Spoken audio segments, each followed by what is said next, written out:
Bien, bonsoir à toutes et à tous qui êtes devant votre écran sur ce webinaire de l'IRIS. Je vous remercie pour votre participation. Je vois le nombre d'inscrits qui augmente à cette conférence dont je vais avoir le plaisir d'introduire assez rapidement les intervenants, nos invités, mais également rapidement les enjeux. Alors, avant cela, je me présente rapidement. Je m'appelle Christophe Ventura, comme vous pouvez le voir sur votre écran en bas.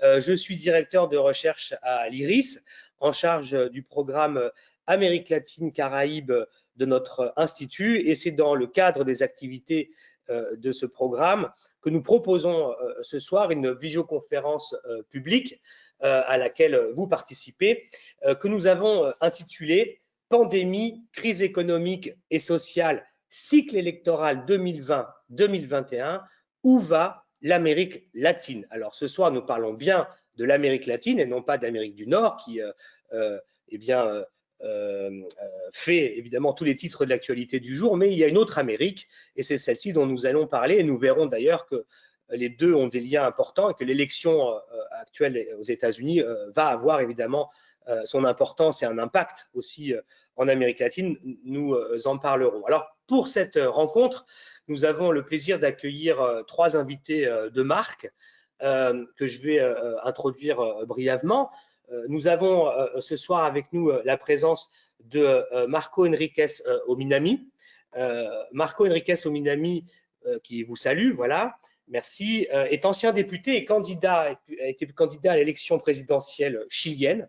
Il est aujourd'hui coordinateur exécutif et fondateur, l'un des fondateurs d'un groupe de réflexion, de dialogue politique progressiste latino-américain qui aujourd'hui a une importance croissante en Amérique latine, nous en dira quelques mots, qui s'appelle le groupe de Puebla, El Grupo de Puebla en espagnol, et qui regroupe des intellectuels, des dirigeants politiques nationaux qui ont eu des charges présidentielles ou ministérielles, mais aussi des personnalités, des cadres, des dirigeants politiques progressistes latino-américains qui aujourd'hui suivent ce qui se passe dans la région, s'expriment, participent eh bien, à tous les débats et toutes les batailles aussi parfois politiques qui se déroulent en Amérique latine, et il y en a beaucoup, nous en allons parler. Nous remercions vraiment beaucoup Marco d'avoir accepté de participer.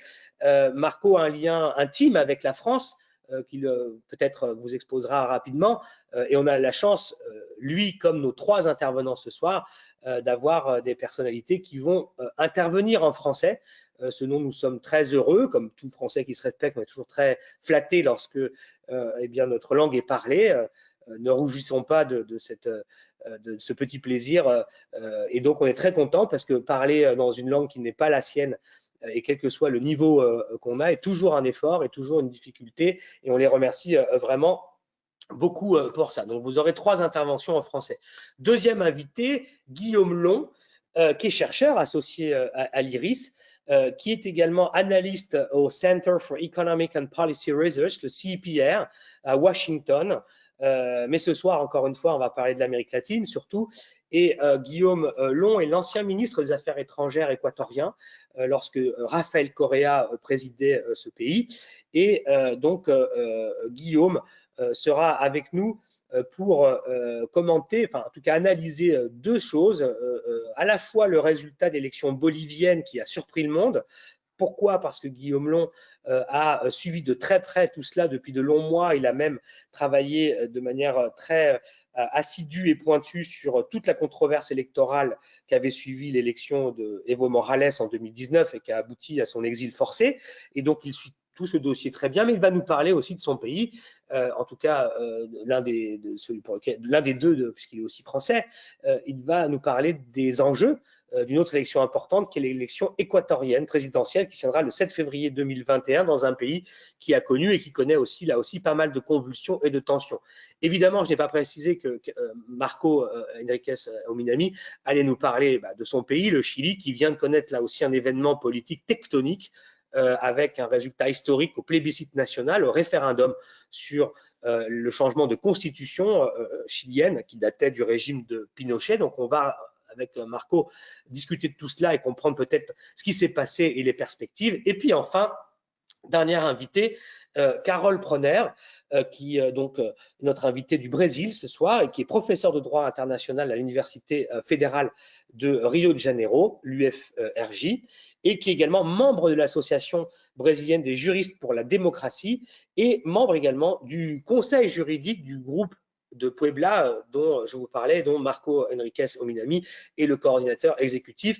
Carole Proner est quelqu'un qui a beaucoup fait ces dernières années au Brésil sur beaucoup de sujets. Parmi ces sujets, un est important dont certains d'entre vous ont entendu parler puisqu'il s'agit de ce qu'on appelle le lawfare, c'est-à-dire la judiciarisation de la vie politique. Et donc, Carole Proner, qui est une juriste de formation, une professeure de droit, est quelqu'un qui a beaucoup fait pour faire connaître ce problème et le conceptualiser, mais aussi le populariser dans l'opinion publique brésilienne et au-delà. Donc voilà nos trois invités. Donc nous allons avoir un focus sur le Chili, un focus sur la Bolivie et sur l'Équateur, et un sur le Brésil, évidemment, dont les élections locales vont se tenir le 15 novembre et le 21 novembre prochain. Et là aussi, beaucoup de questions, beaucoup d'interrogations sur l'avenir du géant latino-américain, l'avenir de Bolsonaro, du bolsonarisme, mais aussi peut-être de l'opposition démocratique, de la gauche brésilienne. Donc voilà, vous avez, on avait un menu assez copieux.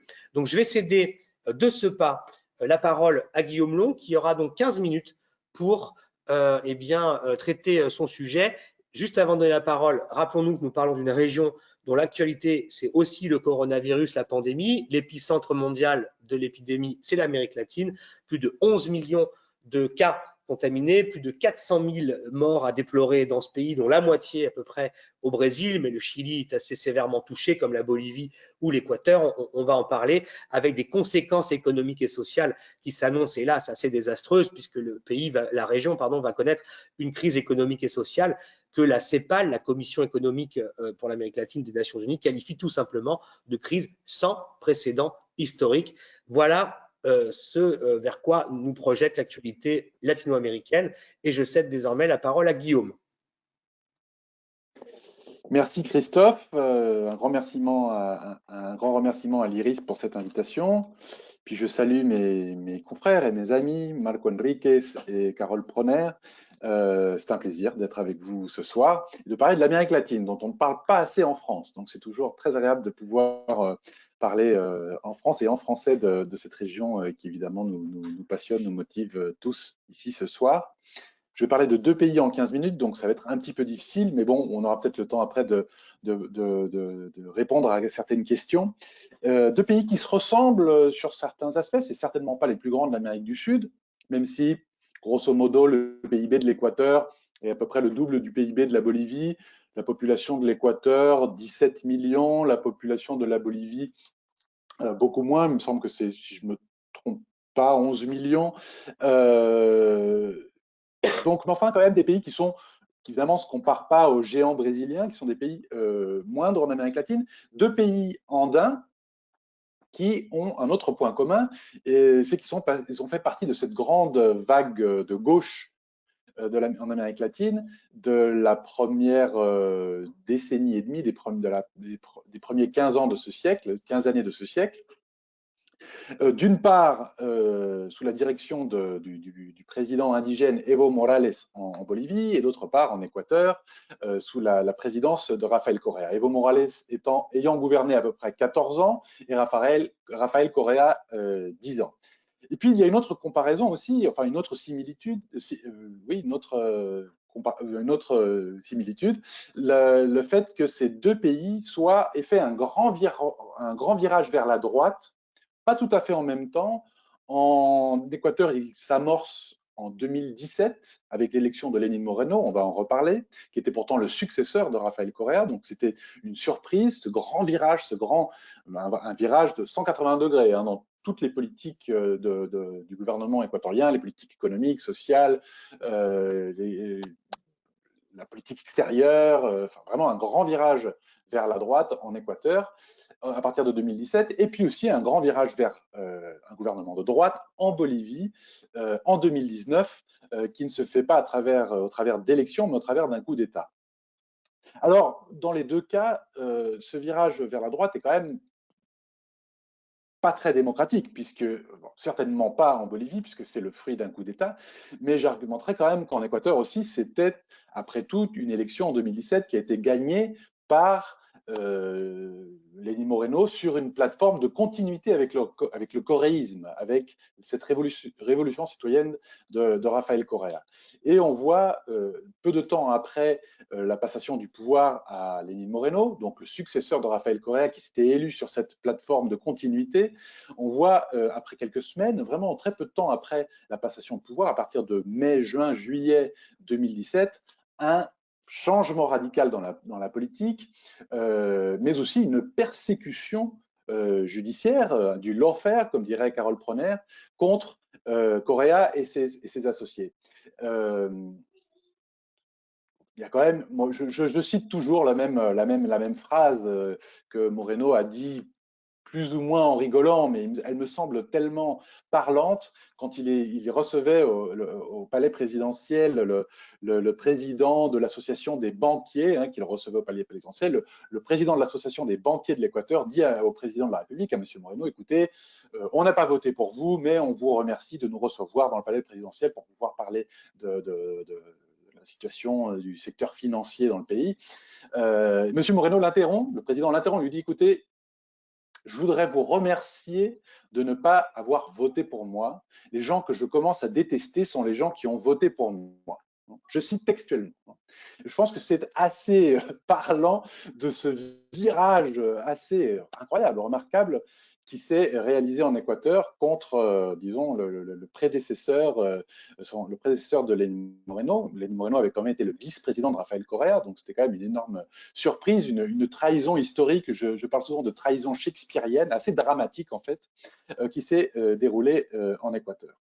En Bolivie, c'est pas du tout le même cas de figure.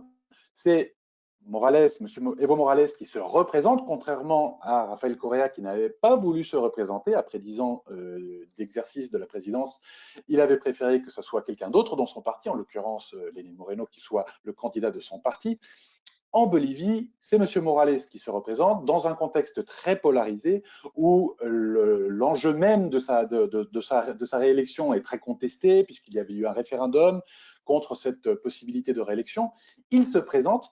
Morales gagne les élections dès le premier tour. Hein. Il obtient plus de 47% des voix. Dans beaucoup de pays d'Amérique latine, dont la Bolivie, l'Équateur, mais aussi d'autres, l'Argentine, le Brésil, etc., on peut gagner donc au premier tour sans avoir besoin de deuxième tour, si on a évidemment plus de 50% des voix, ou si on a 40% et 10 points d'avance sur le candidat suivant. Donc, Morales gagne avec 47% des voix. Son rival le plus proche avait 36,5 à peu près. Donc, il avait plus de 10 points d'avance et il était réélu. Alors, ce qui se passe en Bolivie est quelque chose qu'on va étudier pendant de longues années, à mon avis. En fait, c'est très semblable à ce qui est en train de se passer aux États-Unis aujourd'hui. C'est-à-dire que nous avons des votes pro-Morales qui arrivent très tardivement dans le décompte des votes. Donc, avec 84% des voix comptées en Bolivie, Morales avait à peu près 8 points d'avance sur son rival le plus proche, donc pas assez pour pouvoir éviter un deuxième tour. Et puis, avec 95% du scrutin, du décompte des votes, Morales avait passé les 10 points et finalement, il allait finir sur 100% avec à peu près 10,5 points d'avance sur son rival. Donc, pas besoin d'un deuxième tour. Et c'est ce changement de tendance entre 84% des votes comptés et 100% des votes comptés qui alerte l'OEA, enfin, soi-disant alerte l'OEA, et qui fait que l'OEA dénonce au début des choses suspectes, une manipulation peut-être intentionnelle, et finalement une fraude électorale qui n'a pas eu lieu à mon avis. Et je pense que maintenant il y a un consensus académique sur ce sujet, hein, certainement aux États-Unis. Toutes les universités qui ont étudié ce phénomène sont d'accord qu'il n'y a pas de preuves fournies par l'OEA pour cette fameuse fraude électorale qu'elle a dénoncée et qui a en fait enclenché des manifestations beaucoup plus intenses. Il y avait déjà des manifestations dans le pays, mais des manifestations d'une ampleur beaucoup plus grande, d'une violence quand même assez importante, puisque les manifestants, après que l'OEA commence à semer le doute sur la légitimité du vote commence à brûler les centres de vote où le décompte se faisait. Donc il y a vraiment un effet boule de neige de ces manifestations, de cette protestation, qui finalement se solde 3 semaines après les élections par un coup d'État. Je pense qu'il faut appeler les choses par leur nom. Alors, les militaires n'ont pas pris le pouvoir eux-mêmes, mais ils ont fortement suggéré au président Morales qu'il donne sa démission, ce que M. Morales a fait. Et d'ailleurs, M. Morales a dû fuir vers le Mexique. Je pense qu'il on a été très très proche d'un désastre. Nous étions d'ailleurs tous les trois, Marco, Carol et moi-même, à Buenos Aires. Exactement au moment où M. Morales fuyait la Bolivie pour se réfugier au Mexique. Et nous nous souvenons tous trois, toutes les choses qui ont été faites pendant ces quelques heures très, très tendues. Depuis l'Argentine d'ailleurs, quand M. Alberto Fernandez avait déjà été élu, mais n'était pas encore à la présidence, pour sauver la vie de M. Morales et de son vice-président Álvaro García Linera. Donc je pense qu'on a été vraiment très très proche, même peut-être même d'un lynchage présidentiel, enfin vraiment d'un cas de figure extrêmement grave. Voilà. Donc, en Bolivie, il y a un gouvernement de facto, de transition, selon l'usage de ceux qui défendent ou ne défendent pas la thèse d'un coup d'État, qui dure à peu près 1 an. Et puis finalement, de nouvelles élections, le 18 octobre dernier, qui donne une nouvelle victoire du MAS, le parti d'Evo Morales, cette fois-ci avec un nouveau candidat, le candidat Luis Arce, qui est une victoire encore plus écrasante que celle de Morales, puisque Luis Arce gagne avec 55% des voix, avec plus de 25 points de différence sur le même candidat auquel Evo Morales avait fait face, Carlos Mesa, en 2019. Ce qui est incroyable, c'est de voir que beaucoup de choses qui avaient été dénoncées comme des preuves de fraude par l'OEA en 2019 contre M. Morales sont des choses qui se sont reproduites cette année, identiques et même encore plus accentuées. Donc, des centres de vote où on trouve plus de 95% de votes en faveur du MAS, qui étaient considérés suspects par l'OEA l'année dernière, qui aujourd'hui, ce sont des choses qui sont répétées, qu'on retrouve dans l'élection du 18 octobre 2020, et qui pourtant sont perçues comme absolument légitimes, il n'y a pas de problème, enfin, il y a énormément de contradictions entre l'attitude de l'OEA qui reconnaît les résultats du scrutin cette année et l'attitude de l'OEA qui n'a pas reconnu les résultats du scrutin l'année dernière et qui a dénoncé une fraude. Une année qui a été, je pense, très traumatique pour la Bolivie, avec, somme toute, quand même beaucoup d'abus contre les droits de l'homme, de grands massacres qui ont été dénoncés par la communauté internationale, qui ont été dénoncés par la Commission interaméricaine des droits de l'homme, le massacre de Sencata et de Sacaba, les massacres de Sencata et Sacaba, vraiment une croissance un gouvernement de droite très dur, hein, allié à Bolsonaro, mais aussi une droite avec un élément évangéliste très important, avec un rejet de la culture et des coutumes indigènes, avec un élément quand même racial et raciste très très important dans l'idéologie de ce gouvernement en Bolivie, qui finalement est à quelques jours maintenant de passer le pouvoir à Luis Arce, donc d'un retour de la gauche au pouvoir le 8 octobre, même s'il y a encore des peurs, je pense, de moins en moins fondées, même s'il y a quand même encore des craintes qu'il puisse avoir à la dernière minute, avant cette passation du pouvoir le 8 novembre, un coup d'État. Hein. Il y a encore certaines craintes là qui persistent. Je pense que l'armée est trop divisée. Je pense que l'OEA, les États-Unis ont reconnu le scrutin. Il y a eu des propos malheureux de la part du président de la conférence épiscopale en Bolivie, donc de l'Église, pour un audit de l'élection, mais après le reste de la hiérarchie ecclésiastique a condamné ces propos et soutient le résultat électoral. Donc je pense qu'aujourd'hui, il y aura une passation du pouvoir et donc un retour en Bolivie vers un gouvernement de gauche. Alors en Équateur, on a des élections en février 2021 et il pourrait se produire un phénomène très semblable que ce qui vient de se produire en Bolivie, avec un retour du coréisme, hein, c'est comme ça qu'on appelle ça, ce phénomène politique en Équateur, du progressisme, de la gauche équatorienne en Amérique latine, puisque les sondages, bon, on a encore 40% d'indécis, février, c'est pas tout de suite, donc il peut se passer encore beaucoup de choses jusqu'à février, mais enfin, les sondages sont très favorables à l'héritier, un nouvel héritier de Rafael Correa, Andrés Arauz, qui est quand même nettement plus à gauche que Lenín Moreno, même quand on pensait que Lenín Moreno était quelqu'un qui serait plus loyal, disons, un cas de figure semblable à la Bolivie, avec un gouvernement qui a basculé vers la droite, mais de façon plus progressive, et puis après tout, qui est quand même le fruit du scrutin, même s'il a trahi son programme politique et ses promesses électorales, ce gouvernement, en faisant ce revirement assez radical de 180 degrés.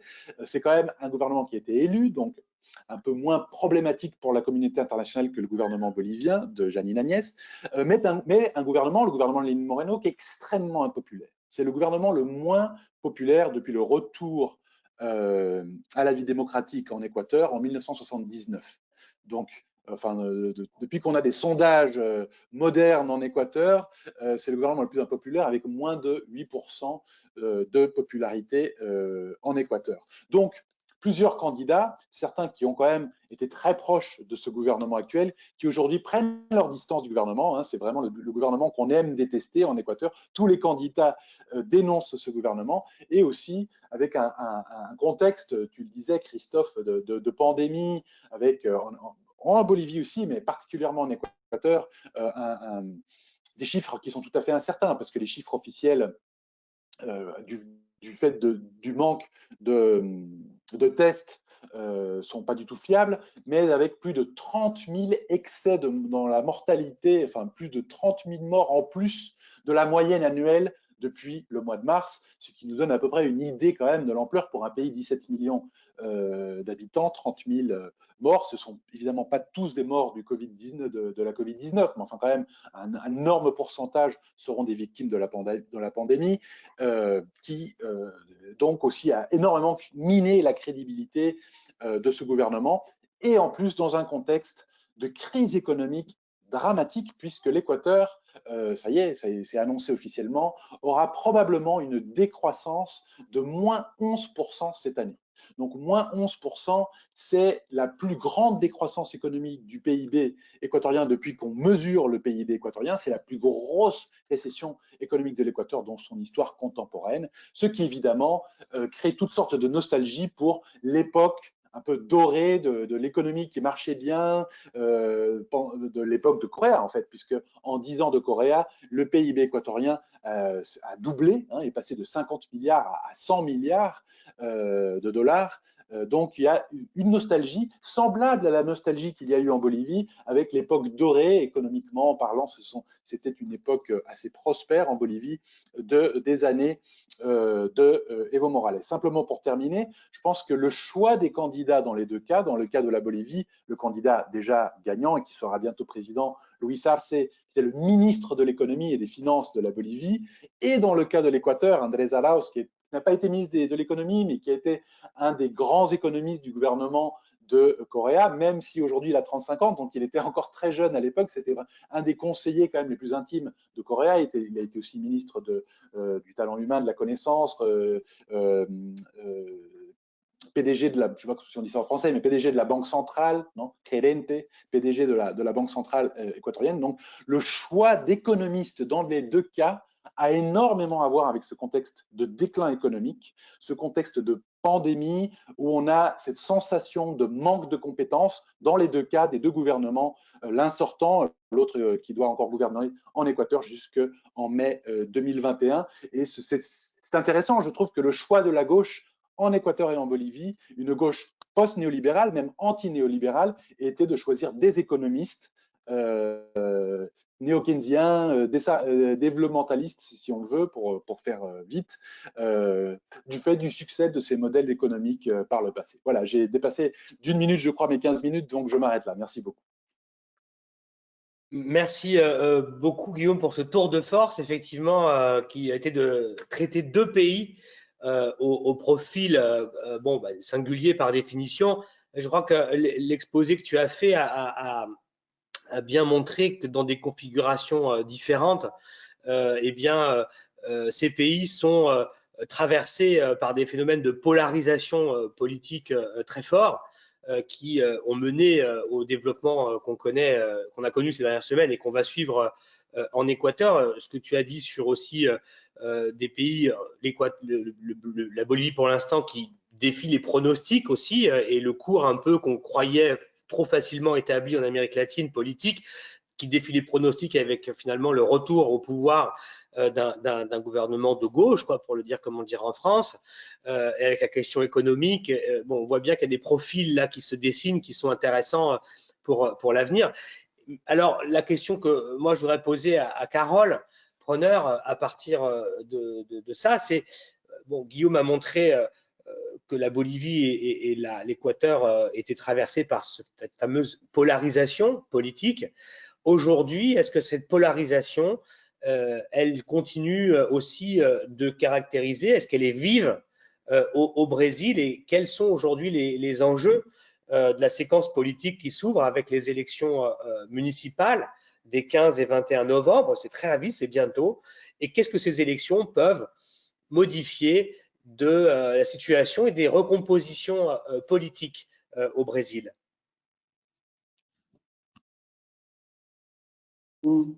Et bon, merci Christophe. C'est un plaisir de partager ces réflexions avec vous, avec mes amis Marco Henrique Zaminam et Guillaume Long. Et je voudrais m'excuser pour mon français qui n'est pas très courant et pire encore par rapport à l'excellent français de mon compagnon. J'ai essayé d'organiser les idées par écrit pour faciliter les choses. Hein. Et ceux d'entre nous qui étudient la situation géopolitique de notre région savent que l'Amérique latine traverse une période caractérisée par une offensive contre les conquêtes démocratiques. Guillaume a commenté certains aspects. Des ruptures et des revers ont commencé à produire par des attaques contre des dirigeants des partis et des forces de gauche qui, entre autres stratégies, sont devenus la cible de jugements sélectifs et médiatiques. Malgré les revers et les coups d'État, certains pays semblent en voie de guérison.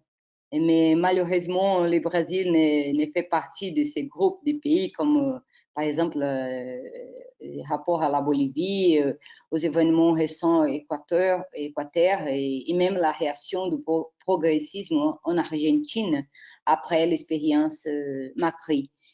Hein, et même les événements, les mouvements au Chili qui exigent les profonds changements dans structure d'État. À guise d'avertissement, l'ouverture de cette présentation, je voudrais rappeler qu'en 2016, après 14 ans de gouvernement sociodémocrate dirigé par les partis des travailleurs, les gouvernements Lula et Dilma, il y a eu un coup d'État au Brésil, un coup d'État parlementaire, médiatique, judiciaire, un procès politique anormal opéré par les parlements, pouvoir législatif, avec le soutien des médias, des secteurs des élites, les secteurs importants des forces armées, un processus qui a été confirmé et validé par les pouvoirs judiciaires. Il y a ces moments des élites économiques, politiques et judiciaires du pays, il y a ces mouvements des élites économiques, politiques et judiciaires du pays. Il y a aussi des facteurs de déstabilisation externe qui opéraient dans les pays depuis des années. Et ceux qui suivent le processus brésilien se rendent compte que, parallèlement au départ de Dilma Rousseff, la juridictisation de la politique était déjà en cours pour empêcher Lula de se présenter aux élections de 2018. Simultanément, au coup d'État de 2016, les processus judiciaires, la persécution de Lula et du PT, Parti des travailleurs, à travers une méga opération de lutte contre la corruption, l'opération Lava Jato, responsable de l'emprisonnement de Lula pendant 580 jours et de la violation de ses droits politiques jusqu'aujourd'hui. Ce qui nous est arrivé au Brésil est considéré comme un modèle assez complet. En seulement 2 ans, nous avons eu la chute de Dilma, l'arrestation de Lula et l'empêchement de sa candidature à les élections. Et dans le même temps, ces actions ont contribué à la stigmatisation de la gauche, au discret de la politique en général, déstabilisant la démocratie elle-même, et ont effectivement contribué à l'effondrement d'importants secteurs productifs du pays. On sait aussi que ces actions ont conduit à la montée et puissance de l'extrême droite incarnée par Jair Bolsonaro.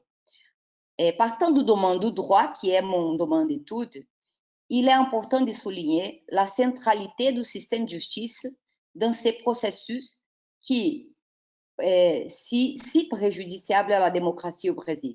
L'existence d'un système juridique articulé, capable de renforcer encore les objectifs stratégiques de déstabilisation, de prévention ou de remplacement d'un gouvernement hostile constitue un moyen efficace de mener les guerres dites indirectes ou hybrides. Dans notre terme, la caractéristique de ce type de méthode non conventionnelle est le but ultime de la guerre indirecte, un coup d'État, le changement de régime politique. Les avantages de ce type de guerre par rapport aux méthodes de guerre traditionnelles sont évidents pour ceux qui les promouvent, tant en termes de coût de vie, coût humain, que financière. Et les résultats ont été tout aussi dévastateurs et ont même détruit l'institutionnalité et la primauté du droit démocratique. Le lawfare tel qu'il est pratiqué en Amérique latine et dans les Caraïbes n'est pas un processus politique neutre. L'objectif stratégique commun de l'offensive du lawfare dans les régions a toujours été la déstabilisation des gouvernements dont les projets présentaient au moins 2 caractéristiques: ouvrir pour la justice sociale ou pour l'affirmation de la société. Ces 2 marques évidentes dans l'exercice responsable du pouvoir dans les pays touchés par lawfare se sont avérées suffisantes pour provoquer, en combinaison avec les classes conservatrices locales, une réaction d'intérêt extérieur puissante, intérêt qui cherche à maintenir le Brésil et les autres pays comme l'espace territorial sous contrôle, un véritable backyard, une cour arrière comme extension du territoire. Notre groupe d'études parle de l'affaire depuis un certain temps, mais nous sommes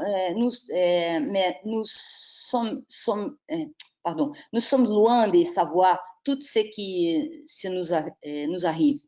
Ces aspects plus liés à la géopolitique ont été travaillés dans un article que Celso Amorim et moi avons écrit. Il ne sera possible d'entrer dans les détails maintenant. Mais je souligne que cette position imposante, souveraine et socio-développementale de certains pays, contrairement aux périodes de dépendance accrue, a attiré une attention particulière de la part des décideurs des États-Unis liés à secteurs tels que les renseignements, la sécurité, la justice, avec des répercussions sur la diplomatie.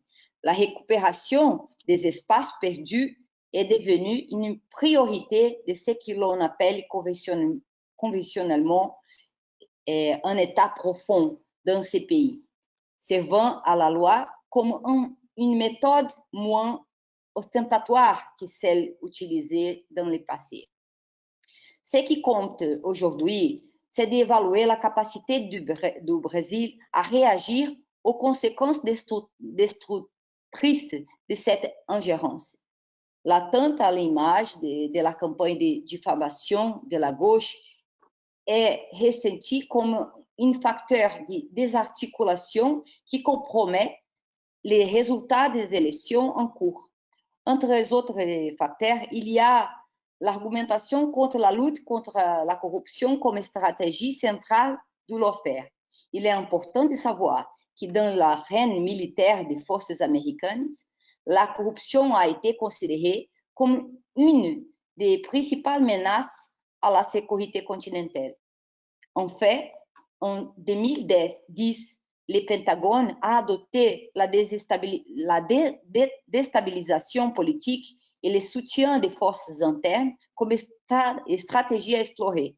Dans le manuel de formation pour les forces spéciales américaines préparées pour la guerre non conventionnelle, il est indiqué que l'objectif des États-Unis dans ce type de guerre hybride, est d'exploiter les vulnérabilités politiques, militaires, économiques et psychologiques des puissances hostiles, forcer le développement et soutenir les forces internes de résistance pour atteindre les objectifs stratégiques des États-Unis.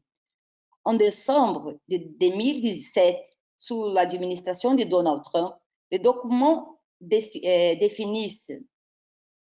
Pardon. Une seconde. Les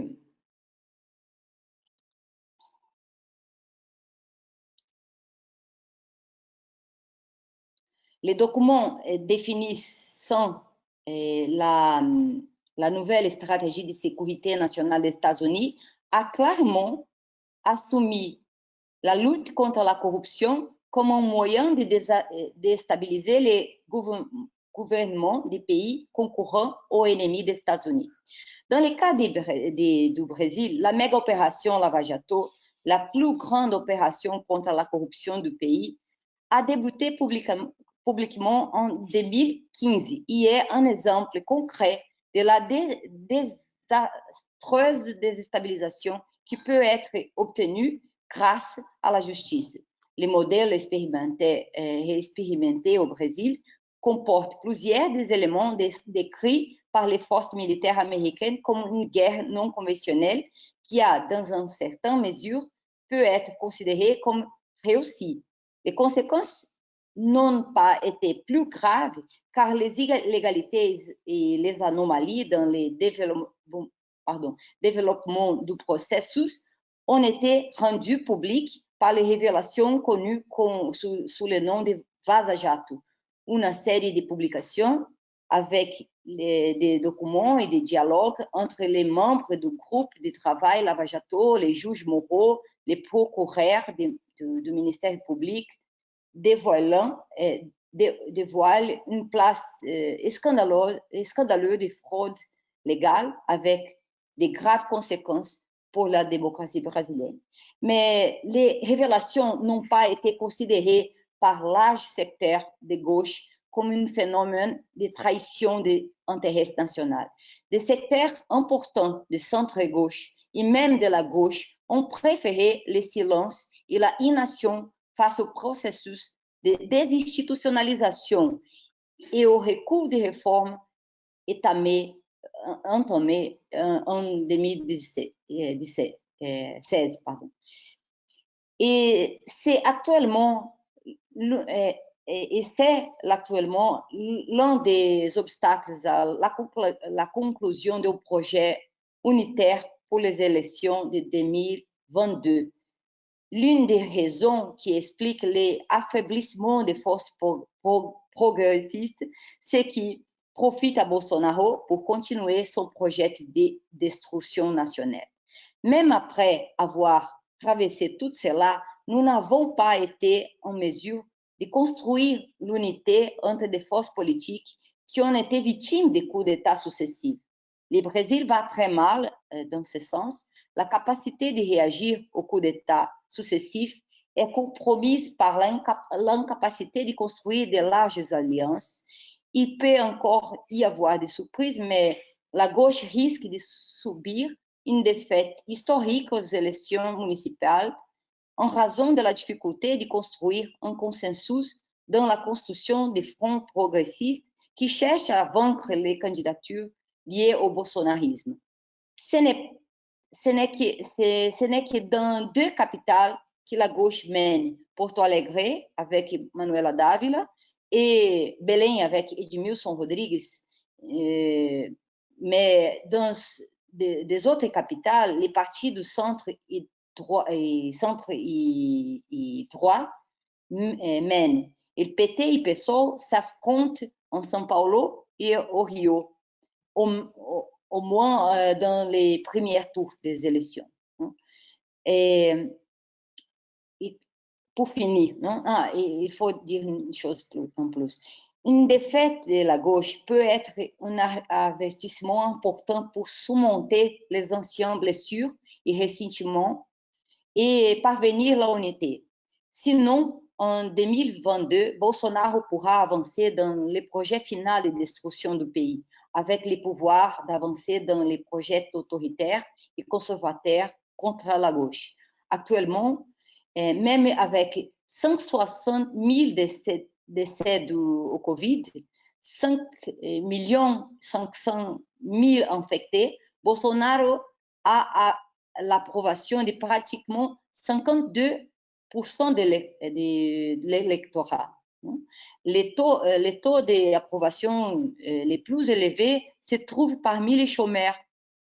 L'aide d'urgence, ressources provisionnelles réparties dans la pandémie expliquent le soutien, mais c'est intriguant car le Congrès national profite de sa popularité pour tenter de faire adopter des projets de loi qui compromettent la souveraineté et les projets du Brésil en tant que nation. Et pour finir, concernant les élections des États-Unis, il n'est fait aucun doute que la victoire de Trump renforce Bolsonaro.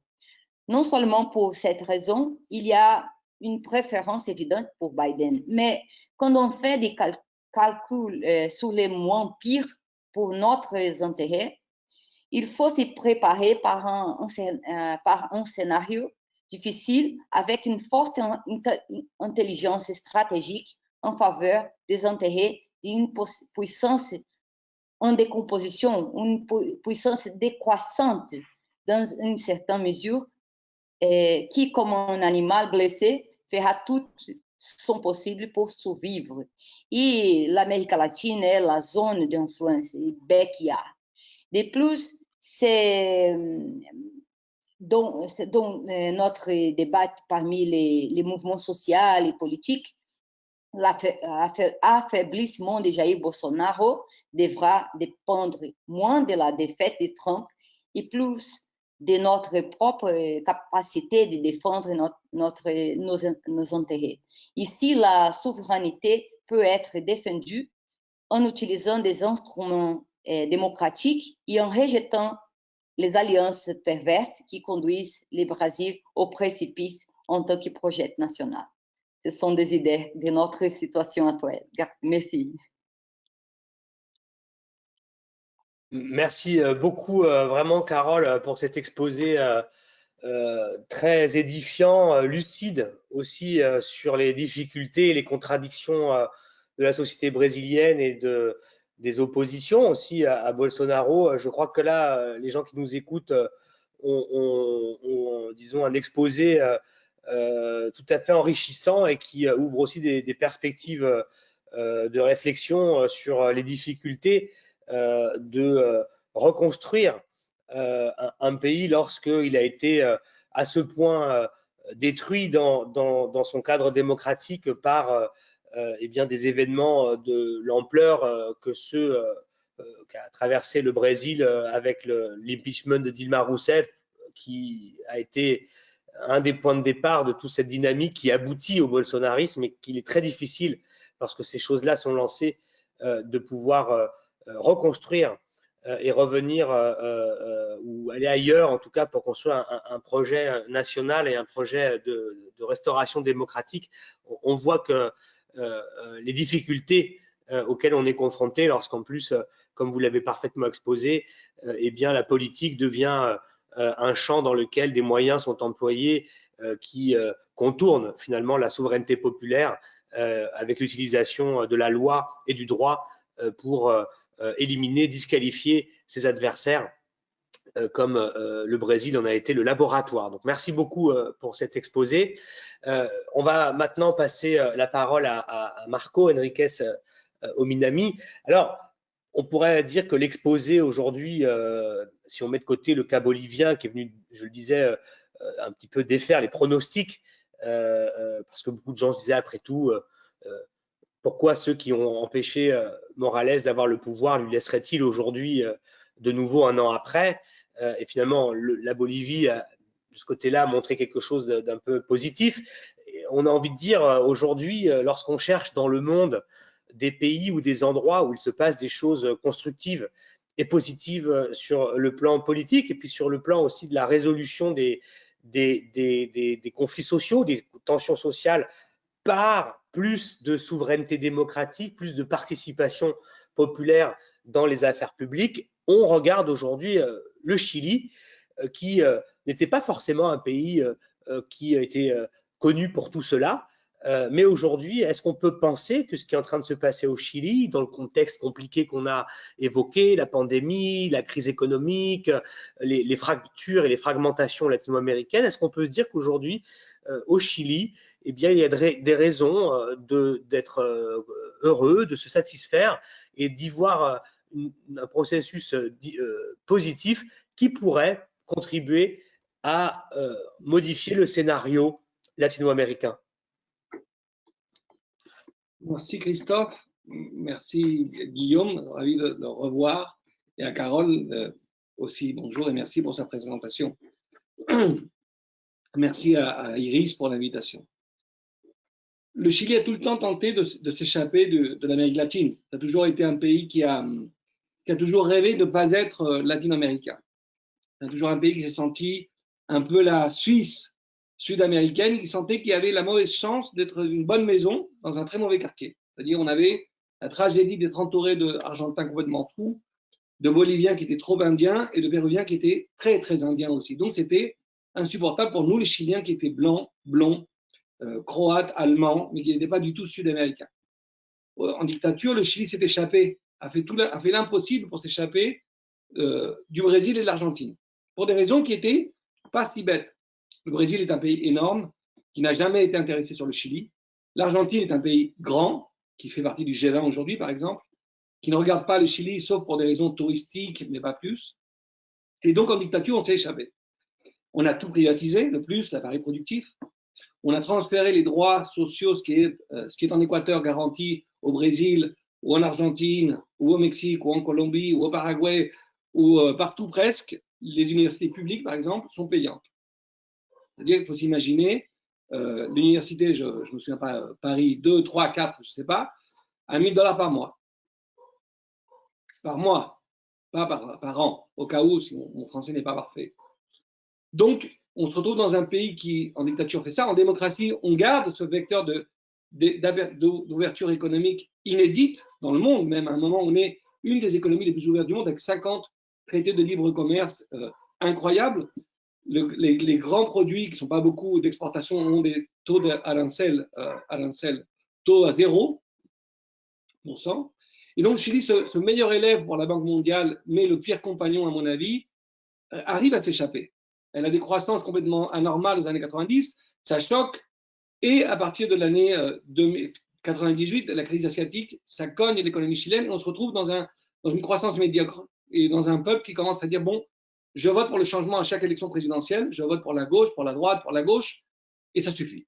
Et en octobre 2019, des jeunes, enragés par une augmentation du prix du métro qui en fait ne les affectait pas eux, c'était fait pour les adultes.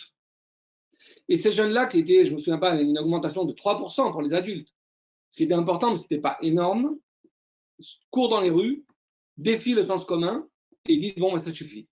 Et ils disent, c'est pas 30 pesos, c'était l'équivalent de l'augmentation, c'est 30 ans. Mais ils n'y mettent pas la dictature, c'est ça très important. Ils disent 30 ans, c'est-à-dire 30 ans de démocratie. Ils ne mettent pas dans la comptabilité le pinochetisme. Ils disent, nous, c'est vous qui nous avez promis une société juste, et ben voilà. Et ça devient des manifestations monstres, énormes.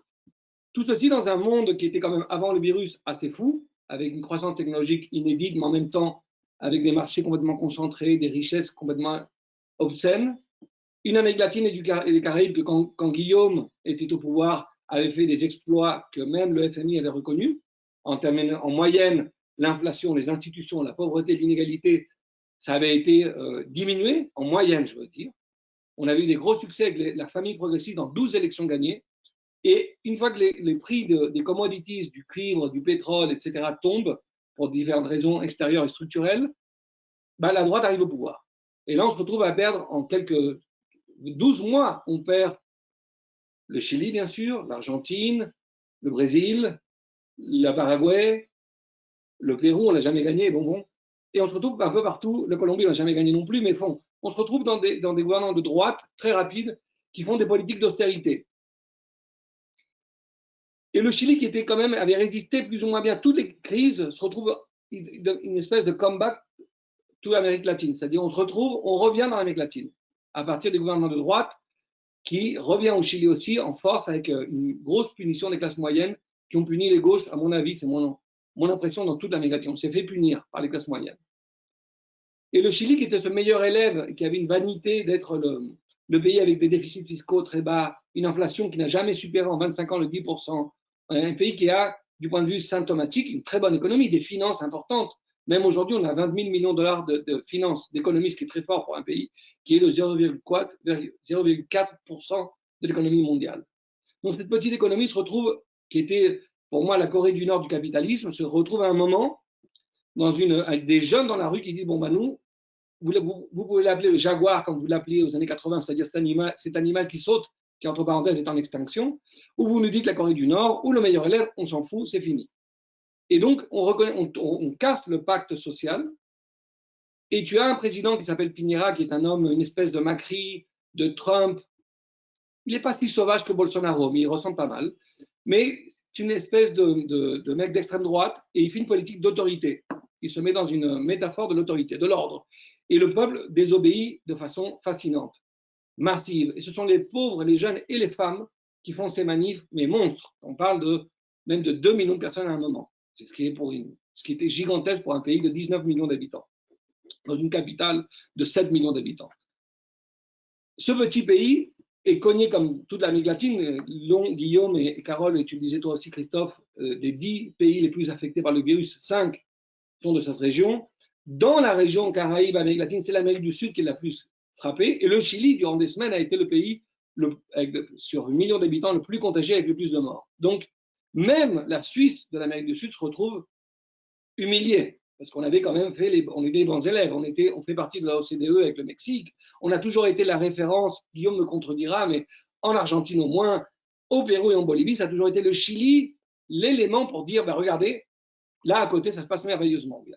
Ben voilà, tout est cassé et le pacte est fini, et on s'est retrouvé donc maintenant dans un référendum, qui est un référendum très important, parce que c'est le premier en 210 ans, qui pose une seule question, deux questions en fait, il dit, voulez-vous une nouvelle constitution?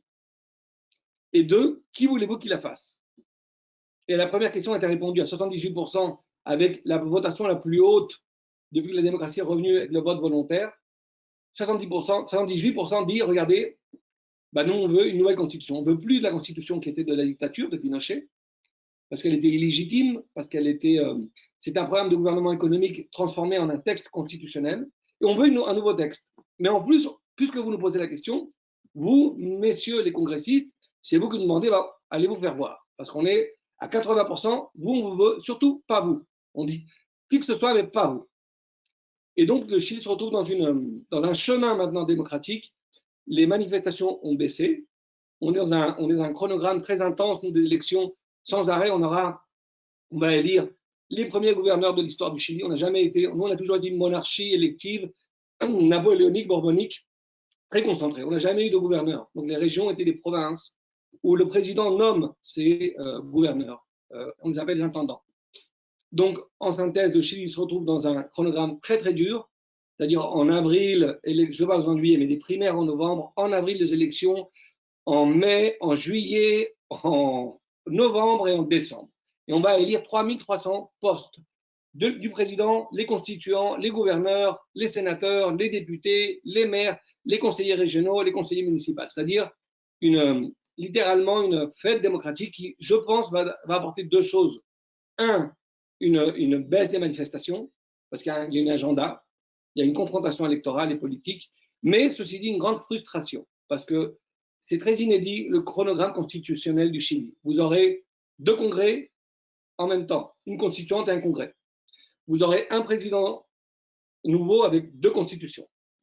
Vous aurez des candidats à un Sénat et une Chambre des députés. Si on ne saura pas peut-être s'il y aura encore un Sénat, puisque beaucoup de nous proposons un congrès unicaméral, c'est-à-dire avec une seule chambre. Vous vous retrouverez en plus avec un arbitre qui est contre. Dans toutes les constituantes, Guillaume Long me corrigera, mais en Bolivie, en Colombie, en Équateur, même presque partout, même en Afrique du Sud, etc., les présidents étaient pour la constituante. Et cette fois-ci, vous avez un président qui est très impopulaire, mais qui est contre la constituante. Donc le chronogramme est mal fait. Je pense que c'est la menace qu'on aura, c'est une grande frustration, mélangée avec une crise économique qui, pour le Chili, était évitable. Parce que nous avions, par rapport au quartier à propos, nous avons des beaucoup meilleures conditions que le reste. Par exemple, nous avions des économies, une dette publique de 30%, ce qui est beaucoup moins que le 100% argentin, pour donner un exemple, de très bonnes qualifications internationales, donc un accès au crédit à des bas prix complètement raisonnables. Quatrièmement, des dépenses que tu aurais pu réassigner, on dit en français, réassigner. Par exemple, en dépenses militaires, nous dépensons plus que l'Argentine, le double, plus que le Bolivie, plus que le Pérou, plus que l'Amérique du Sud en moyenne, plus que l'Amérique latine en moyenne en défense.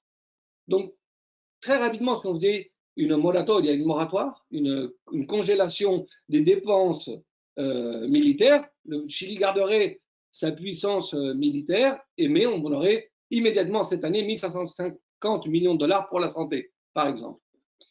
Donc, ce petit pays qui est considéré la référence économique a éclaté, parce que le pacte social n'a pas marché, parce que l'économie non plus n'a jamais répondu à la question d'un Chilien qui, aux années 90, quand la démocratie revient, qui disait, bon, je sors du laboratoire de Chicago avec Pinochet. J'élis des centres-gauche sans arrêt. Je vous donne le pouvoir. Et vous me dites, en fait, qu'il faut que j'aille payer l'université. Et vous avez une réponse pour chaque fois que je vous demande pour ma santé, pour mon éducation, pour ma retraite, vous avez un secret. Les banques. Mais vous êtes tellement créatif, vous avez rajouté quelque chose en démocratie. C'est que maintenant, Lafayette, l'équivalent à Lafayette, c'est des banques. Parce qu'en fait, le retail au Chili, Lafayette, vous rentrez et vous avez immédiatement sur votre droite ou votre gauche une personne qui vous offre un crédit. Et donc, c'est devenu, et c'est très important pour comprendre la crise chilienne, c'est la dette privée.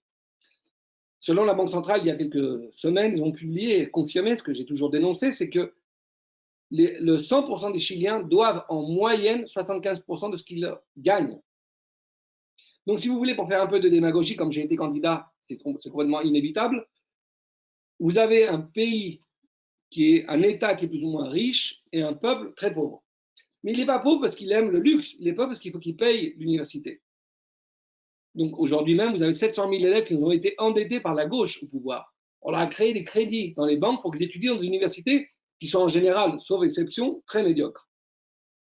Pour terminer, qu'est-ce qu'on peut faire? Je pense que le Chili devrait retourner vers l'Amérique latine. Du point de vue du commerce, puisque l'Europe, les États-Unis et la Chine, où ils sont en récession ou décroissance très minimum, il faudra qu'on vende plus au Brésil, en Argentine. 2, il faudra faire attention à l'économie d'escale. Le Chili est trop petit pour résolver ses problèmes de santé. Il faut une coordination sanitaire. Il faudra s'entendre sur la dette avec l'Argentine, créer des conditions pour que toute l'Amérique latine ait des moratoires de la dette, sur la dépense militaire. Donc, quelque part, le Chili devient obligatoirement sud-américain de nouveau, même contre notre volonté.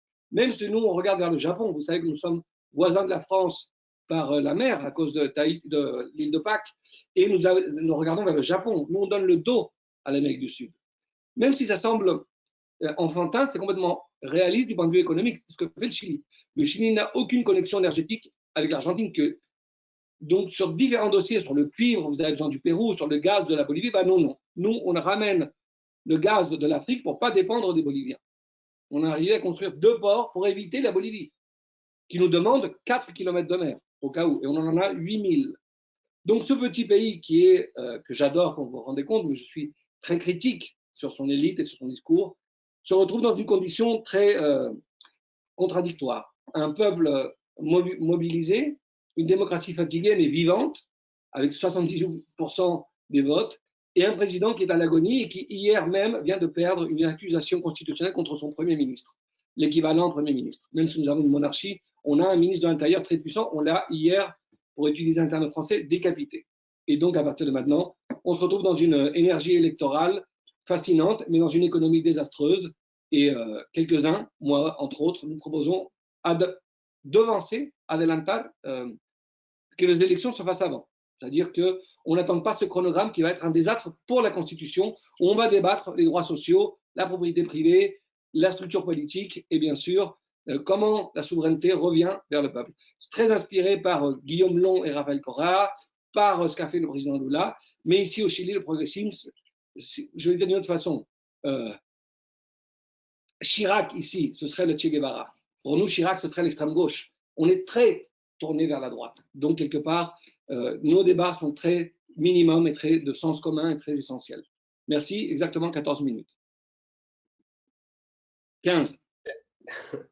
Merci beaucoup Marco, effectivement, tout a tenu dans les 15 minutes, ce qui est là aussi un tour de force. Merci beaucoup pour cet exposé évidemment très précis, très nourrissant aussi, je pense, pour les gens qui nous écoutent, pour là aussi comprendre ce qui se passe au Chili. Et c'est un commentaire tout personnel. Bon, je crois que c'est important aussi ce que tu as souligné aussi sur, disons, l'effet que pourrait produire ce calendrier désormais électoral assez unique au monde, je crois, assez fou d'une certaine manière, avec cette quantité d'élections qui vont, disons, se combiner, s'articuler, se chevaucher les unes aux autres. Je ne crois pas connaître un pays aujourd'hui dans le monde qui va connaître un tel cycle de souveraineté populaire, un cycle électoral aussi important qui va déboucher sur des changements de la loi fondamentale du pays. Bref, c'est un pays que le monde entier doit observer, le Chili, dans la période si incertaine que nous avons. Et je souligne en tout cas un élément que tu as signalé, c'est aussi en quoi ce calendrier peut avoir une influence sur les perspectives du mouvement social chilien, en fait. Hein. Ça, c'est aussi quelque chose qui est intéressant à souligner. Alors, merci beaucoup encore une fois à Marco, bien sûr, à Carole et Guillaume de manière plus générale, encore une fois, pour l'intensité et la qualité des interventions et la densité des propos qui nous ont été proposés. Tout ça, encore une fois, dans un temps très compressé, mais c'est la règle du jeu de ces réunions. Il nous reste du temps pour que nous ayons une forme de dialogue, en tout cas avec les centaines de personnes qui sont avec nous.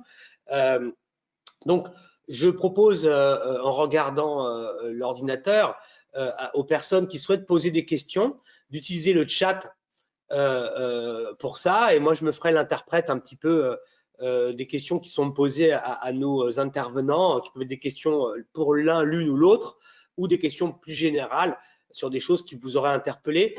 En revanche, je vais vous demander, amis participants, de le faire rapidement pour qu'on puisse avoir un petit peu de temps quand même pour que nos invités vous répondent.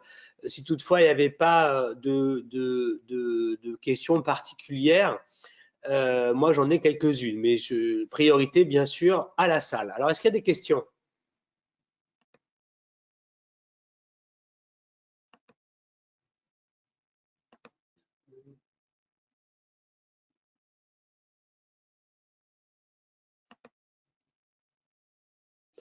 Alors, je ne vois pas pour l'instant. Attendez, je reçois un message. Excusez-moi, c'est ce qu'on appelle le direct.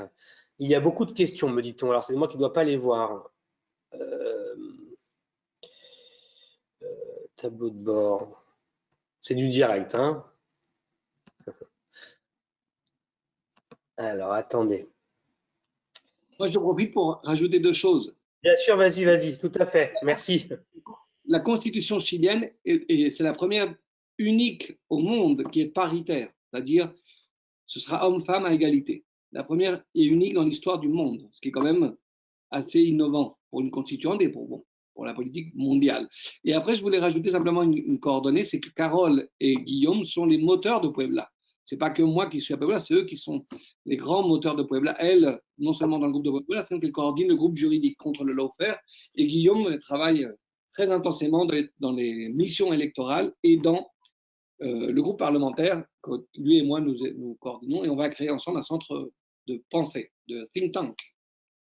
Comment on dit en français? Oui, de fondation, bah, comme Iris. Mais... Oui, on peut. Non, mais en français, on utilise le mot anglais assez facilement. On peut parler de think tank, effectivement.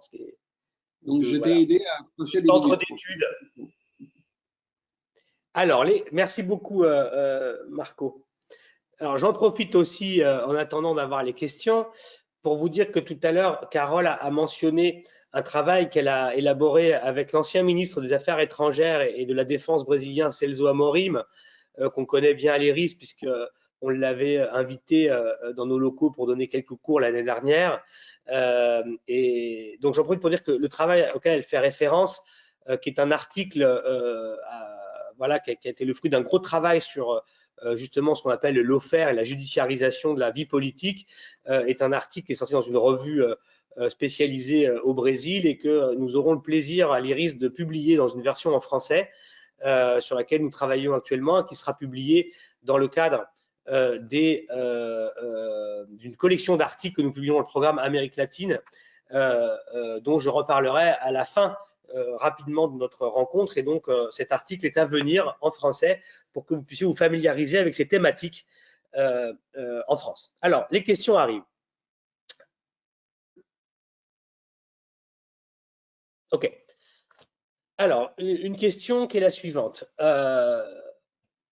Alors, je vais en prendre 2, 3, et puis on va en prendre quelques-unes, et puis on verra le temps qui nous reste, et vous pourrez répondre à un peu tous les trois, un peu ce qui vous mobilise le plus ou ce que vous avez envie de dire. Alors, dans les processus électoraux en Amérique latine, comment vous prenez en compte une autre élection dont on n'a pas eu le temps de parler aujourd'hui, qui est une élection qui va aussi agiter pas mal les débats en Amérique latine, qui est l'élection législative du 6 décembre au Venezuela.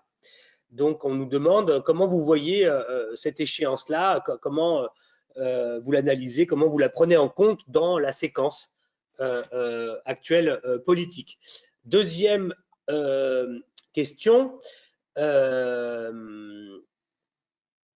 on nous demande, alors c'est une question un peu générale finalement sur la place, en particulier dans les comportements électoraux des populations, des composantes indiennes, des populations, alors bon, on parle là plus certainement de l'Équateur par exemple, ce qui vient de se passer en Bolivie, mais enfin la composante indienne, comment elle est aujourd'hui à prendre en compte dans les, disons, mobilisations sociales et politiques en Amérique latine. Une autre question. Alors, la Caraïbe, on n'en a pas parlé, nous fait-on remarquer. Bon, c'est vrai qu'on n'a pas pu parler de tout, hein, l'Amérique latine est une grande région. Donc, on nous demande, voilà, est-ce qu'il y a quelque chose à dire aujourd'hui, dans le contexte où on est, sur la Caraïbe, dans cette année 2020-2021 bon, je sais pas, je vous laisse réfléchir à ça, peut-être dire 2 mots sur la situation de Cuba, je ne sais pas, hein, je ne veux pas, mais voilà, peut-être c'est intéressant de réfléchir à ça, d'Haïti aussi, où on entend parler aujourd'hui de processus constituants, aussi de changement de constitution en Haïti, peut-être que vous aurez envie de commenter tout cela. Alors, question très importante aussi, l'UNASUR, l'Union des Nations Sud-Américaines, qui a été un des grands chantiers des années 2000-2010, jusqu'à ce qu'aujourd'hui, ce forum d'intégration régionale soit au point mort, avec beaucoup de ses membres, dont le Brésil, qui l'ont même formellement quitté, mais pas que, d'autres. Le premier a été l'Équateur, chronologiquement, puisque son siège était précisément en Équateur, qu'il a été fermé par Lénine Moreno. Quid de l'UNASUR? Est-ce que les changements qui sont en train d'intervenir en Amérique latine, aujourd'hui, du Mexique à la Bolivie, l'Argentine, peut-être le Chili, je ne sais pas, est-ce que tout cela peut relancer l'intégration politique, l'intégration régionale et l'UNASUR en particulier? On va s'arrêter là pour l'instant, ça fait déjà 3-4 questions un petit peu importantes. Je vous donne la parole, peut-être on va procéder dans le sens inverse. Marco, est-ce que tu veux bien, voilà, un peu comme ça, réagir à ces demandes pendant 2-3 minutes? Oui, non, très bref. J'ai mon chronomètre, j'aime être ponctuel. Alors d'abord, sur le Venezuela, quand j'ai connu Lula, il m'avait enseigné quelque chose de très important, le président, c'est pourquoi il était proche de Ahmadinejad, de l'Iran. Moi, je lui avais demandé, en disant, mais pourquoi tu reçois et tu... Il me dit, bah regarde, même si Barack Obama est furieux, il faut être prêt. Il faut être près des gens compliqués. Il avait utilisé un autre mot, mais bon. Et je trouve que c'est le raisonnement qui est correct. Et pour le Venezuela, il faut être près du Venezuela. Il ne faut pas être loin du Venezuela. Il faut être près, il faut être un pont, pas un problème. Et l'idée de l'isolement des sanctions n'a eu aucun effet parce que je pense que dans l'analyse des puissances, même la France qui m'a beaucoup déceptionné, et je suis français de nationalité, et je suis très déceptionné par la politique étrangère française en Amérique latine, mais pire, par celle du Venezuela, c'est que ne pas comprendre qu'au Venezuela, il y a une bataille idéologique, une lutte de classe entre des forces, et une d'elles, c'est le chavisme, c'est ne rien comprendre. Cette idée que c'est un pays séquestré par des gorilles, c'est ne pas comprendre le phénomène populaire que le chavisme. Ce qui ne quitte pas que c'est une crise démocratique, ce n'est pas mon modèle démocratique ni économique, mais il faut être prêt. Et donc, moi, personnellement, comme une des voix du débat public chilien, j'appuie les élections du Venezuela du 6 décembre. Je trouve qu'il faut être près du Venezuela. Parce que le 7 décembre, il y aura une assemblée. Et donc, encore une fois, la France et l'Espagne feront le ridicule dans la diplomatie internationale en reconnaissant M. Guaido, qui, comme vous le savez très bien, n'a pas une seule voix pour être président. Et c'est un vrai problème. Pour ne pas parler de la France, que c'est le pays que j'aime, qui m'a protégé, je vais parler de l'Espagne. Il y a 300 000 Espagnols en Espagne, en Venezuela, et j'ai du mal à comprendre, quand il y a un problème avec un Espagnol, ils appellent qui? Guaido ou Maduro? J'ai l'impression qu'ils appellent Maduro, et pas Guaido. Donc je pense qu'on est dans un divorce, au moins moi, et je fais partie du groupe de Puebla et j'ai une petite voix, c'est que je trouve qu'il faut être près de cette élection-là, il faut s'approcher.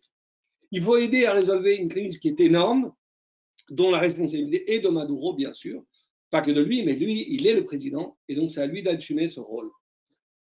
J'insiste, c'est une crise en plus humanitaire qui exige de la responsabilité et pas seulement de la conviction. C'est aussi de la responsabilité, c'est être prêt pour résolver. Sur les Caraïbes, bah, effectivement, le Cuba aujourd'hui, ça fait partie de l'hypocrisie européenne et mondiale, c'est que maintenant, le Cuba, c'est une démocratie parfaite, et le Venezuela, c'est une dictature. Donc le Cuba, c'est le pays de mode, il ne se passe rien au Cuba. Bien sûr, les élections sont très connues et ne sont pas du tout controversielles. Il y a des partis politiques multiples au Cuba, mais au Venezuela, il n'y en a pas un seul. Dans cette contradiction, les Caraïbes sont dans une crise sociale qui dépend énormément aussi des États-Unis. Guillaume Long en sait beaucoup plus, je laisse sa parole à lui sur ça. Mon avis, c'est que aujourd'hui, les Caraïbes, on a besoin d'une vraie collaboration. Je cite un Brésilien, Celso Amorim, l'intégration du Sud, la collaboration avec les Caraïbes. Et là, on a un gros problème en Amérique du Sud parce que Chavez, Kirchner et Lula avaient très bien compris, et Correa, les Caraïbes. Mais les présidents aujourd'hui ne regardent pas les Caraïbes depuis le Sud. Et là, il y a un vrai problème géopolitique aussi, par exemple sur les forums multilatéraux. Sur les Indiens, simplement rajouter qu'au Chili, pour faire de la pub au Chili positive maintenant, aussi la Constituante va considérer des postes, des places pour les peuples indigènes chiliens. Ce qui est quand même aussi une révolution après 210 ans d'humiliation du pueblo mapuche. Les Mapuches sont les Indiens du Sud qui n'ont jamais été conquéris par les Espagnols. Et sur UNASUR, c'est complètement évident et éloquent, l'absence d'UNASUR est un gros problème aujourd'hui sur la santé, puisqu'on n'a même pas une coordination sanitaire dans le continent. Et je dis. Merci beaucoup, Marco. Alors, par souci d'efficacité, je vais vite passer à Carole parce qu'il nous reste peu de temps. Carole, tu peux répondre évidemment à toutes ces questions. Il y en a deux qui t'ont été posées spécifiquement. La première, c'est de savoir est-ce que selon toi, le Brésil a besoin d'une nouvelle constitution? Et des gens voudraient savoir pourquoi le Parti des travailleurs et le parti, le PSOL, n'arrivent pas à s'entendre. Est-ce que je peux répondre en espagnol y puedes hacer la traducción? Porque así ya puedo hacerlo. Y si puedo comentar un aspecto de la cuestión de Venezuela antes de entrar en las dos cuestiones que porque desde el punto de vista del derecho, la cuestión de Venezuela en América Latina es muy importante ejemplarmente a los demás países, porque lo que se hace en contra del derecho internacional son actos unilaterales, coercitivos, En 6 años son más de 150 sanciones, 11 intentos de golpe y de injerencia directa de Estados Unidos en aquel país. Entonces, no sé si quiere traducir o si puedo seguir y después hacer un contexto, ¿no? Entonces, muy importante porque ahí se presenta una cuestión de injerencia interna. Tu traduis, toi, Christophe? J'entends No pas. Je pensais que tu voulais le faire. Je le fais si tu veux, pas de problème. Non, ce que dit Carole, c'est que du point de vue du droit, le Venezuela est un cas exemplaire en Amérique latine, parce que ce sont des actes unilatéraux qui se développent depuis des années. Elle cite 11 coups d'État et 11 tentatives d'ingérence étrangère. Sí, son 150 sanciones unilaterales. 150 sanctions unilatérales. Y un comentario sobre Francia en ese aspecto. Este aspecto de extraterritorialidad de Estados Unidos, utilizando la ley, el sistema financiero y bancario, también ha perjudicado a empresas francesas y el sistema jurídico francés. Por eso se intenta elaborar en Francia el proyecto Sapin 2, que es un intento de no someter la jurisdicción de Francia a Estados Unidos directamente por investigación de sus empresas, sino dejar la propia Francia y sus instituciones que hagan, digamos, investigaciones contra corrupción y no que exporten la jurisdicción a Estados Unidos. No sé si me explico. Si, si. Elle rajoute que cette dimension extraterritoriale des États-Unis a des conséquences financières, bancaires, juridiques, pour même, par exemple, pour la France, pour les puissances européennes, puisque même aujourd'hui, il y a une tentative de renouveler le projet Sapin 2, cette idée de ne pas soumettre les juridictions françaises économiques et financières aux intérêts américains. Donc, elle cite comme exemple des expériences d'entreprises américaines, françaises, pardon, qui sont affectées par des sanctions contre le Venezuela et sûrement le Cuba, j'imagine. Y por fin, ahora sí, el caso de la constituyente en Brasil. Hay sectores de izquierda que dicen que sí deberíamos empezar a discutir una constituyente en Brasil, porque es un universo de futuro, es una utopía futura para intentar organizar un poco las agendas progresistas, digamos así. Pero también se sabe que si eso fuera sometido actualmente en el Congreso actual, sería un enorme retroceso. Y por fin, lo de PSOE y PT, que son dos partidos, perdona. Non, sur la Constitution, ce qu'elle dit, c'est que les secteurs de gauche sont pour une constituante et que c'est considéré comme une utopie qui pourrait organiser le futur et ça pourrait ranger les agendas, mais aussi ça pourrait être aussi un espace pour un retour en arrière des acquis sociaux, j'imagine. Voilà. Y por fin, el PSOE es un partido que ha salido de sectores del PT, o sea, es una divergencia del PT y por tanto es un partido de oposición al propio PT. Entonces es natural que en las actuales elecciones municipales haya conflicto entre las fuerzas de PT y PSOE, justamente porque su origen es de oposición al propio partido mayoritario, hegemónico. Pero, por supuesto, eso tiene que ser superado y lo que vemos es que el enemigo común no es más la izquierda y sus defectos o sus límites, sino que una fuerza mucho más grande, que es el caso de la extrema derecha en Brasil. Hay que superar eso.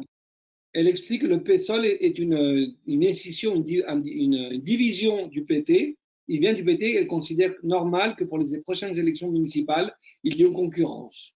Et que, voilà, qu'il y ait une concurrence entre le PT et le PSOL. Merci beaucoup, Carole, pour ces éclairages. Guillaume Long, à ton tour.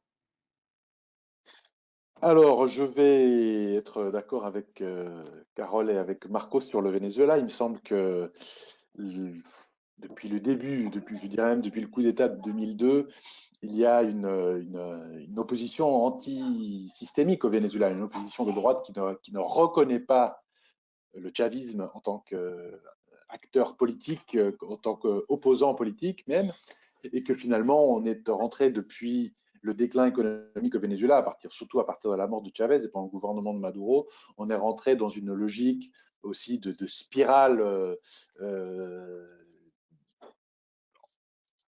qui a des éléments de déclin économique, mais aussi de déclin politique, institutionnel, etc., parce que c'est une continuité, en fait, de cette non-reconnaissance des acteurs entre soi. Hein. Et aujourd'hui, c'est valable pour les deux camps, c'est-à-dire qu'aujourd'hui, on a un camp Maduro qui ne reconnaît pas la droite en tant que légitime et une droite qui ne reconnaît pas le chavisme et son expression actuelle du gouvernement de Maduro comme un gouvernement légitime non plus. Donc, il y a, dans ce contexte, un grand besoin de négociation, un grand besoin de diplomatie internationale, d'acteurs intelligents, mûrs, responsables, capables d'être des médiateurs de ce conflit, parce que le chavisme existe, il va continuer d'exister, il mobilise 6 ou 7 millions d'électeurs quand ça va mal, et beaucoup plus quand ça va bien, et qui ne va pas disparaître. Et que c'est évident que cette idée de Maduro tyran, alors moi je suis très critique de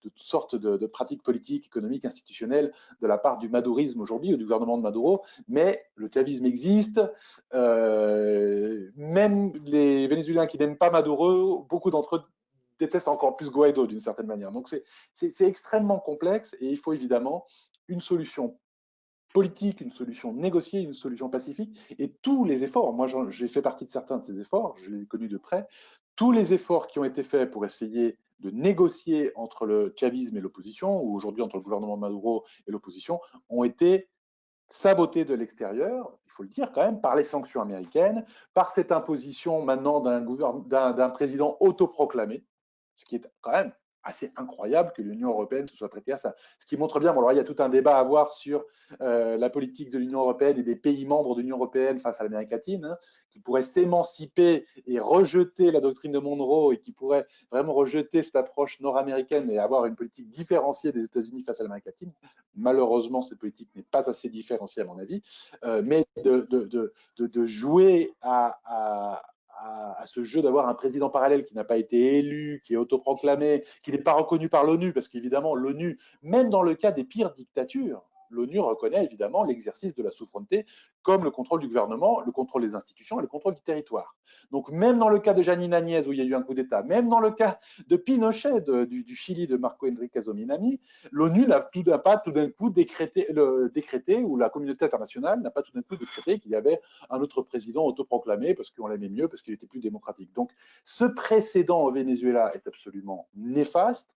Il est dangereux, c'est évidemment deux poids, deux mesures à tous les niveaux, hein, parce que si c'est soi-disant parce qu'on n'aime pas le style politique ou l'autoritarisme, entre guillemets, du gouvernement Maduro, est-ce qu'on ne pourrait pas appliquer cette même règle à toutes sortes de gouvernements dans le monde et reconnaître des gouvernements ou des présidents parallèles à tire-larigot? Donc, pour revenir à ces élections de décembre, il me semble fondamental qu'il y ait un accompagnement. Il y a des pas à faire pour que le gouvernement Maduro aussi cède sur plusieurs dossiers. Je sais que le gouvernement Maduro serait prêt à céder sur plusieurs dossiers. C'est évident que cette improvisation de Guaido est un des points qui serait facile à négocier. Quelqu'un qui est vraiment pas du tout soutenu, même au Venezuela, qui est seulement soutenu en fait par le département d'État américain, peut-être une carte de négociation pour qu'il y ait justement des garanties aussi électorales de la part du gouvernement Maduro, pour que le gouvernement Maduro mène des élections qui soient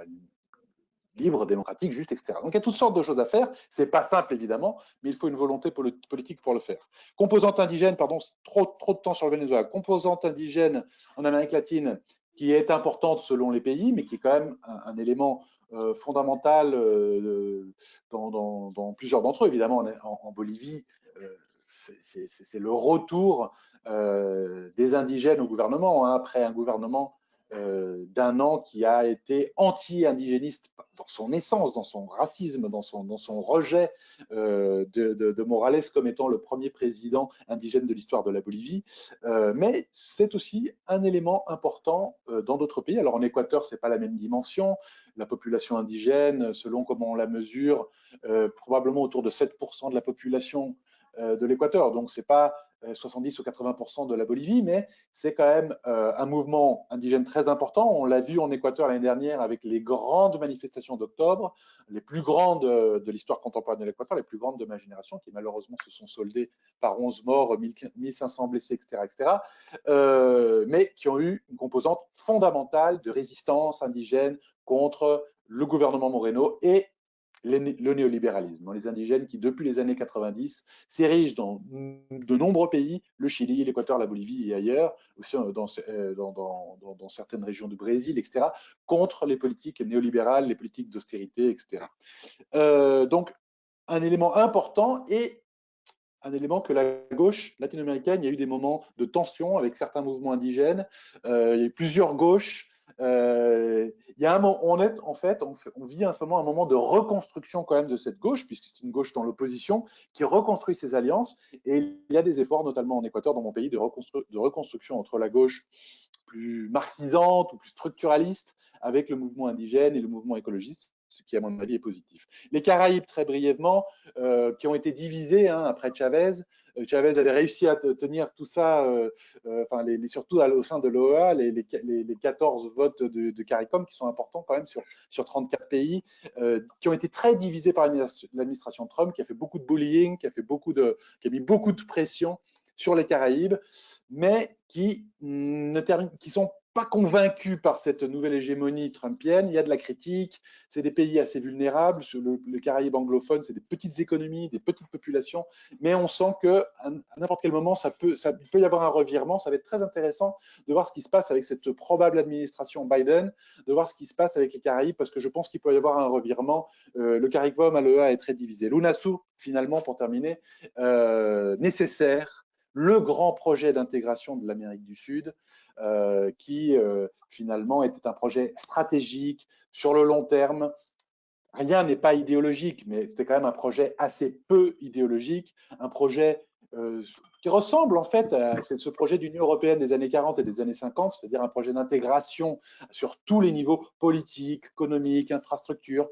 Marco disait santé aussi, très important, culturel, droit de l'investissement, etc., qui était abandonné par la droite en faveur d'un retour vers le bilatéralisme, cette vieille doctrine latino-américaine, de la droite latino-américaine, de l'élite latino-américaine, de bilatéralisme avec les États-Unis, c'est-à-dire un bilatéralisme de course vers le bas, de compétition vers le bas. Je privilégie mon bilatéralisme avec les États-Unis et il est rival du bilatéralisme de mon voisin avec les États-Unis, donc une sorte de ce qui convient très bien aux États-Unis, évidemment, puisque quand on divise, on règne.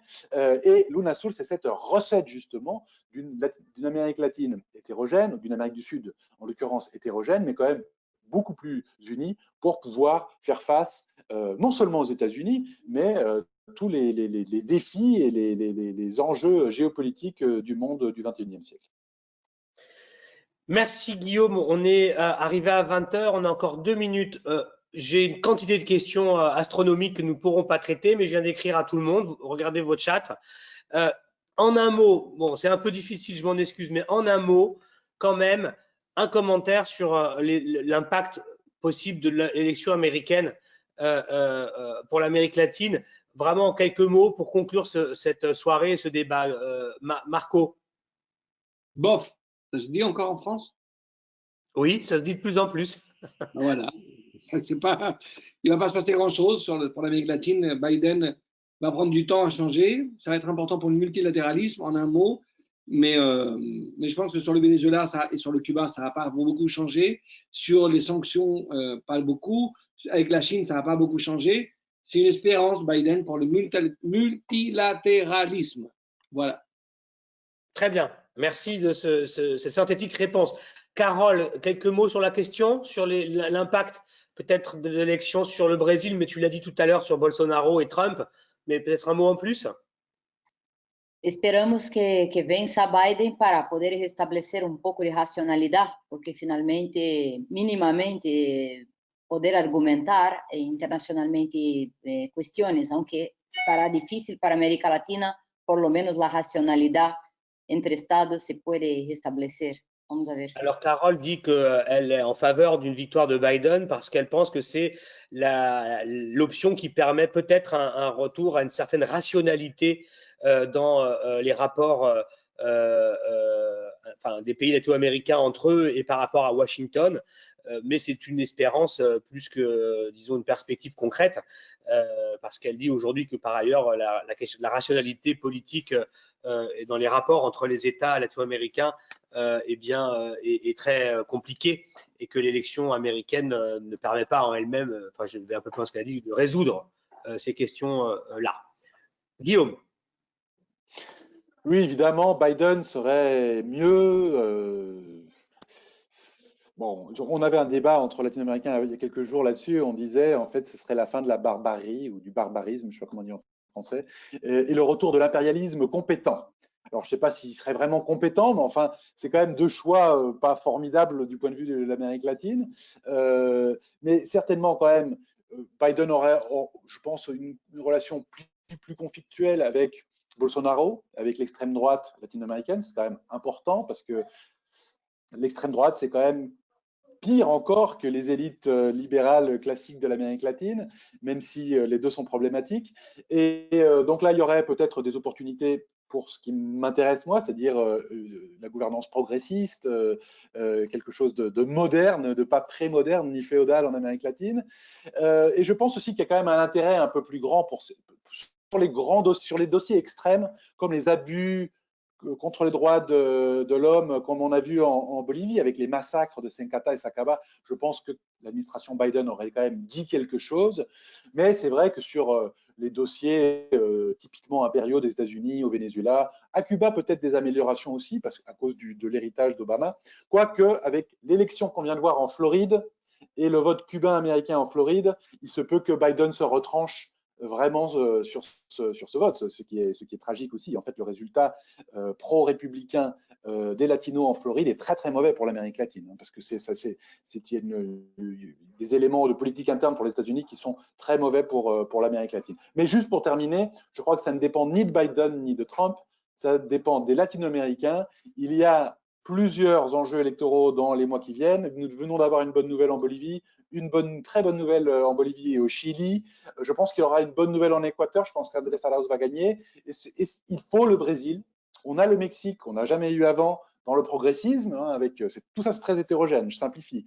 Mais il y a l'Argentine et le Mexique qui sont des grandes économies. C'est sûr qu'il faut absolument le Brésil pour pouvoir avoir un bloc géopolitique suffisamment important pour pouvoir se protéger aussi des différents intérêts des grandes puissances de ce monde. Merci beaucoup, Guillaume. Voici des mots qui feront notre conclusion. On va devoir arrêter maintenant. Encore une fois, du fond du cœur, je remercie nos intervenants qui ont développé des points de vue aussi qui sont liés à leur engagement, à leur pensée, à leur action dans la région. On a, je crois, disons, défriché quand même beaucoup de sujets qui permettent de mieux comprendre le panorama latino-américain. Il y a beaucoup de choses dont on n'a pas pu parler, bien évidemment, c'est la loi du genre. En tout cas, encore une fois, grand merci à vous pour la participation. Je voudrais aussi remercier, comme toujours, l'équipe de l'IRIS qui a rendu cette visioconférence possible. Je pense à Nathalie, Delphine, Colline et d'autres personnes qui ont fait qu'on puisse être là aujourd'hui, je vous dis, avec près de 1300 inscrits et des centaines de participants. Merci à toute l'équipe. On se retrouvera sur l'Amérique latine. Comme je vous disais, vous pouvez tous voir dans votre onglet documents à distribuer un article sur le non-alignement actif prôné par certains intellectuels latino-américains sur la question des relations de l'Amérique latine avec la rivalité sino-américaine dans le nouvel ordre mondial qui se dessine post-Covid-19. Ce texte est disponible, vous l'avez là, vous pouvez l'avoir. C'est un texte de réflexion, là aussi, un texte d'opinion, mais c'est aussi, nous semble-t-il, le rôle de l'IRIS que d'animer ces réflexions et le débat public sur certaines questions dans des points de vue diversité. Nous en aurons d'autres, des rendez-vous sur l'Amérique latine avec d'autres points de vue aussi sur les questions que nous avons traitées. Voilà, je clôt le débat. Remercie aussi bien les participantes et les participants qui sont avec nous. Merci vraiment d'être là. C'est une activité qui est très stimulante pour tout le monde et qui est très importante pour l'IRIS. Voilà, merci Marco, merci Carole, merci Guillaume. Je vous souhaite une belle journée ou une belle soirée selon là où nous sommes sur cette planète. Eh bien, cette conférence, ce sera vraiment le dernier mot, sera disponible en ligne dans quelques temps, je ne sais plus bien quand, mais elle sera disponible et diffusable et partageable des deux côtés de l'Atlantique. Voilà, merci à toutes et à tous et une bonne soirée. Au revoir. Merci. Ciao, ciao.